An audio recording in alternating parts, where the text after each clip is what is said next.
Dominic Ma with Nerds of Color, and I'm here to talk about Marvel's Echo with Richie Palmer, and you are one of the producers of this show, yes? Yes, hi Dominic.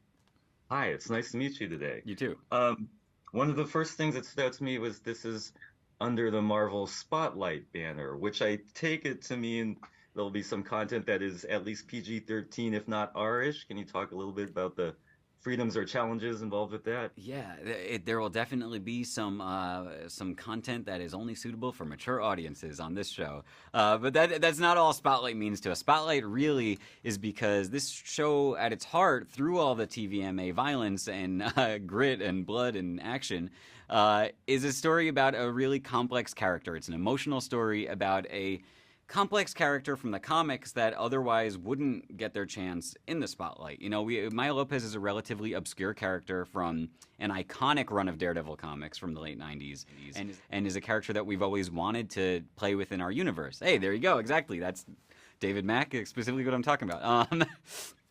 So that to us at Marvel, for some reason, that era is so iconic and in our brains at all times. Like even when we were making Spider-Man Far From Home, we had some of those Daredevil comics with us because Mysterio was a villain in one of them. You know, so like we just love that era. Maya Lopez was a character we always wanted to bring to screen in some way, and it was when Disney Plus came around we thought, oh, now it could be the chance to bring in characters like Maya Lopez, or you know, do something like kind of in the same world as our Netflix shows were, in a darker and more violent tone. So it was really cool. And for Spotlight, it's just like those comics. When you picked up those David Mack Daredevil comics, you didn't need to worry about what was going on in New York City with the Avengers or Spider-Man. You could just live in the Daredevil comic. And I think that's what Spotlight really means to us. Oh, okay. Well, thank you for clarifying.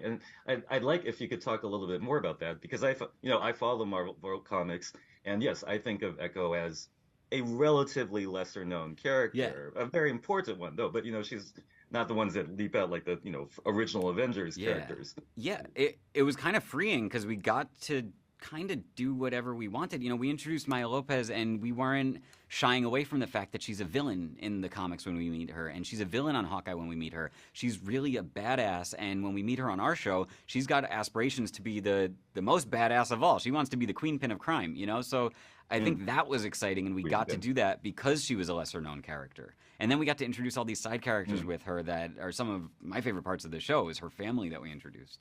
Right, because there's the heart and soul aspect with the family, and then there's sort of the superhero arc. And I've watched just 3 episodes so far, and I think they're working in tandem very well. Cool. I also think it's delightful how the 2 main superheroes have the same last real names. They both have the name Cox. Is that interesting? Interesting. Or...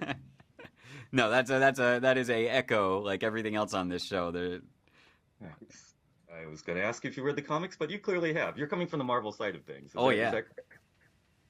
Yeah, okay. Yeah, and I love. I mean, I read those comics when they were coming out as a kid. I was in school in New York as a kid. I remember reading them in the classroom. Literally, those David Mack and Joe Quesada comics from Daredevil for some reason. So this is a big full circle moment for me working on this show.